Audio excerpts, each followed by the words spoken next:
आप सभी को हनुमान जन्मोत्सव की हार्दिक शुभकामनाएं। रामनवमी के दिन मर्यादा पुरुषोत्तम भगवान राम जी का जन्मोत्सव मनाने के बाद अब उनके परम भक्त बजरंगबली यानी कि हनुमान जी का भी जन्मोत्सव आ गया है। इस बार 6 अप्रैल को हनुमान जन्मोत्सव मनाया जाएगा।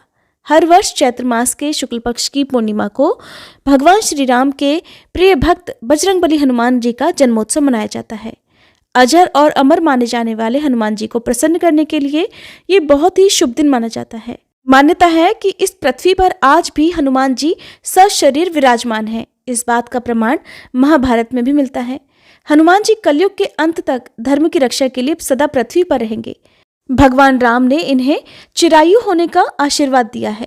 कहते हैं धरती पर जहाँ कहीं भी राम कथा का आयोजन होता है वहां पर हनुमान जी किसी न किसी रूप में मौजूद होते हैं। इसलिए आज के दिन सच्चे मन से बजरंगबली हनुमान जी की पूजा जरूर करनी चाहिए। साथ ही भगवान श्री राम, माता सीता और लक्ष्मण जी की पूजा भी करनी चाहिए। हनुमान जी को सबसे दयालु और प्रसन्न होने वाले देव समझा जाता है। हालांकि अगर उनकी पूजा अर्चना में गलतियां की जाए, लापरवाही की जाए तो वो बहुत जल्दी क्रोधित भी हो जाते हैं। इस बार साल 2023 में हनुमान जयंती 6 अप्रैल को मनाई जाएगी। तो आइए आपको बताते हैं कि हनुमान जयंती के दिन क्या करना चाहिए, क्या नहीं करना चाहिए और बजरंगबली हनुमान की पूजा इस दिन आप कैसे कर सकते हैं। बहुत कम लोग ही इस बात को जानते हैं कि हनुमान जी की पूजा में कभी भी चरणामृत का प्रयोग नहीं किया जाता है। इसलिए पूजा करते समय ऐसी गलती ना करें। हनुमान जी की पूजा उस समय वर्जित मानी जाती है जब घर में सूतक लगा हो, मृत्यु का सूतक हो या जन्म का सूतक हो। ऐसे में कहा जाता है कि परिवार में यदि किसी की मृत्यु हो जाए या सूतक जन्म का लगा हो, कोई बच्चे का जन्म हुआ हो, तो सूतक के 13 दिनों में हनुमान जी की पूजा नहीं करनी चाहिए। किसी भी प्रकार से पूजा नहीं करनी चाहिए। हनुमान जी की पूजा करने वाले भक्त को चाहे मंगलवार का दिन हो या हनुमान जयंती का दिन हो, इस दिन नमक का सेवन भी नहीं करना चाहिए। जो लोग उपवास रख रहे हैं उन्हें खास तौर पर इस बात का ध्यान रखना है। बजरंगबली की पूजा में काले या फिर सफेद रंग के वस्त्र नहीं पहनने चाहिए और पूजा में लाल, पीले या फिर नारंगी रंग के वस्त्र धारण करना शुभ रहता है। पूजा करते समय ब्रह्मचर्य व्रत का पालन करना भी आवश्यक होता है। इस बात का ध्यान रखना चाहिए कि हनुमान जी बाल ब्रह्मचारी होने के कारण स्त्रियों के स्पर्श से दूर रहते थे। ऐसे में पूजा के दौरान स्त्रियों को हनुमान जी को स्पर्श नहीं करना चाहिए। हनुमान जयंती पर खंडित या टूटी हुई मूर्ति की पूजा बिल्कुल नहीं करनी चाहिए। अगर आपके घर में इस प्रकार की कोई भी तस्वीर है जो फटी हुई हो या प्रतिमा है जो खंडित हो, तो उसे पहले से ही हटाकर उसकी जगह पर आप नई प्रतिमा या तस्वीर लाकर फिर पूजा करें। हनुमान जयंती के दिन भूल कर भी मांस और मदिरा का या लहसुन प्याज का सेवन नहीं करना चाहिए। बजरंगबली हनुमान बहुत जल्दी और आसानी से प्रसन्न होने वाले देवता हैं, बहुत ज़्यादा शांति प्रिय हैं। इसलिए आज के दिन घर में बिल्कुल भी कलह न करें।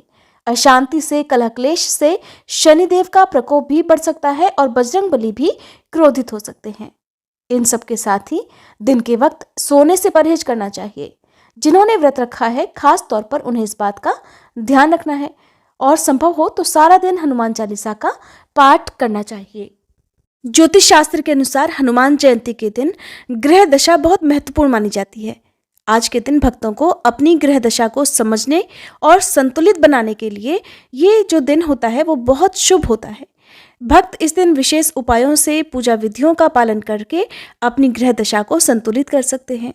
आज के दिन सूर्य ग्रह उच्च स्थान में होता है, इसलिए इस दिन ग्रहों की शुभ चाल बढ़ जाती है और नकारात्मक ऊर्जा कम हो जाती है। तो भक्तों को आज के दिन सूर्य देव की उपासना भी करनी चाहिए और सभी ग्रहों के शुभ विभावों का ध्यान रखना चाहिए। आज के दिन बजरंगबली हनुमान को विशेष भोग लगाया जाता है। भक्त उपवास करके फिर हनुमान जी की पूजा करते हैं। इस दिन हनुमान चालीसा का पाठ करने से भक्तों के सभी कष्ट दूर होते हैं, सभी प्रकार के भय से मुक्ति मिलती है। साथ ही जीवन में आने वाली बाधाएं भी दूर हो जाती हैं। हनुमान जी की पूजा करने से भूत प्रेत बाधा, नकारात्मक ऊर्जा, शत्रु बाधा और शनि दोष आदि से भी मुक्ति मिलती है। साल में 2 तिथियों को हनुमान जयंती मनाने की परंपरा है। पहला चैत्र मास की पूर्णिमा तिथि पर हनुमान जयंती मनाई जाती है, जबकि महर्षि वाल्मीकि जी द्वारा रचित श्री रामायण के अनुसार हनुमान जी का जन्म कार्तिक मास के कृष्ण पक्ष की चतुर्दशी को स्वाति नक्षत्र और मेष लगन में हुआ था। अगर आप आज के दिन व्रत रखने में सक्षम हैं, तब आपको व्रत रखने का संकल्प सुबह के समय लेना चाहिए। सुबह जल्दी उठकर स्नान आदि से निवृत्त होकर खुद को पवित्र और स्वच्छ बनाकर साफ वस्त्र धारण करने चाहिए। लाल रंग के वस्त्र, नारंगी या पीले रंग के वस्त्र पहनना बहुत शुभ माना जाता है। इसके बाद पूर्व दिशा की ओर मुंह करके आप बैठ जाएं। अपने सामने ही एक चौकी पर साफ वस्त्र बिछाकर उस पर भगवान श्री राम, माता सीता, लक्ष्मण जी और बजरंगबली हनुमान जी की मूर्ति या तस्वीर की स्थापना करें। हनुमान जी के लिए लाल आसन सबसे शुभ माना जाता है। सबसे पहले भगवान श्री गणेश जी का ध्यान करें। भगवान श्री राम, माता सीता और लक्ष्मण जी की पूजा करें। अब फूलों की माला, चंदन, सिंदूर आदि चढ़ाकर नैवेद्य अर्पित करें। इसके बाद हनुमान जी की पूजा करें। हनुमान जी को आज के दिन चमेली के तेल में सिंदूर मिलाकर पैरों से शुरू करके ऊपर की ओर ले जाकर लेप लगाना चाहिए। फिर धूप दीप दिखाएं। लाल फूल और फूलों की माला हनुमान जी को अर्पित करें। लाल कनेर का फूल हो तो बहुत अच्छी बात है। लाल कनेर का फूल अर्पित करने से भी बजरंगबली हनुमान जी बहुत जल्दी प्रसन्न होते हैं। फिर नैवेद्य अर्पित करें। हनुमान जी को आज के दिन आप चना, गुड़, लड्डू, मोतीचूर के लड्डू या बूंदी आदि अर्पित कर सकते हैं। फिर हनुमान चालीसा और सुंदरकांड का पाठ करना चाहिए। उसके बाद सबसे पहले भगवान श्री राम जी की, फिर हनुमान जी की आरती करनी चाहिए। इस प्रकार हनुमान जी की पूरी भक्ति और भाव से पूजा करने के बाद आपको अपने सभी अपराधों के लिए और पूजा पाठ में हुई गलतियों के लिए क्षमा याचना मांगनी चाहिए। बजरंगबली हनुमान की पूजा में भी तुलसी पत्र का प्रयोग बहुत अनिवार्य माना जाता है। इसलिए भोग लगाते समय भोग की जो भी सामग्री है, चाहे वो लड्डू हो या चूरमा हो, उसके साथ में आप तुलसी पत्र जरूर रखें और 1 लोटा जल हनुमान जी के सामने भरकर रखें। यदि आप उपवास रख रहे हैं तो दिन भर उपवास रखें। व्रत के नियमों का पालन करें। शाम को फिर से हनुमान जी की स्तुति करें और हनुमान चालीसा का पाठ करें, आरती करें। इस प्रकार पूजा करने से हनुमान जी की कृपा आप और आपके परिवार पर सदैव बनी रहेगी। अगर आपके जीवन में कोई बहुत बड़ा दुख है तो उससे मुक्ति पाने के लिए आज के दिन पीपल के 11 पत्ते लें, साफ पानी से या गंगाजल से धो लें। इसके बाद इन पत्तों पर चंदन से या कुमकुम से श्री राम लिखें और इन पत्तों की माला बनाकर हनुमान जी को अर्पित कर दें। मान्यता है कि इससे दुख के अलावा यदि आपके घर में आर्थिक समस्याएं हैं तो वो समस्याएं भी दूर होती हैं और आपकी मनोकामनाएं भी पूर्ण हो सकती हैं। आज के दिन हनुमान जी को पान का बीड़ा बनाकर अर्पित किया जाता है। साथ ही किसी भी हनुमान मंदिर में जाकर हनुमान जी के सामने सरसों के तेल का एक चौमुखी दीपक या शुद्ध घी का या चमेली के तेल का दीपक जलाना चाहिए। इसके बाद आसन लगाकर वहीं पर बैठकर हनुमान जी का ध्यान करें।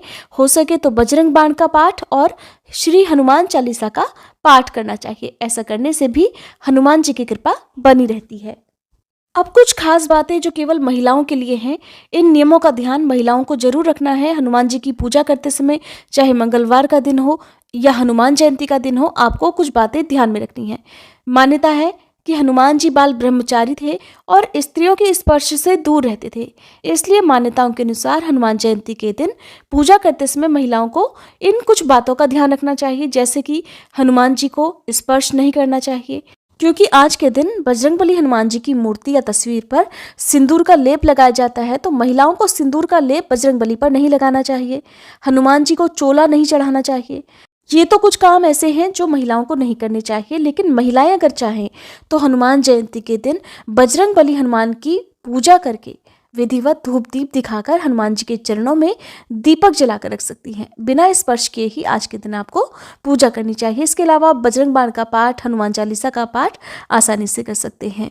अगर विरोधी बहुत ज़्यादा परेशान करते हैं या फिर आए दिन आपके घर में कुछ न कुछ नुकसान लगा रहता है, तो ऐसे में हनुमान जयंती के दिन आसपास के मंदिर में जहां बजरंगबली हनुमान जी की तस्वीर या प्रतिमा भी हो, वहां पर आपको मंदिर में ध्वजा फहरानी चाहिए।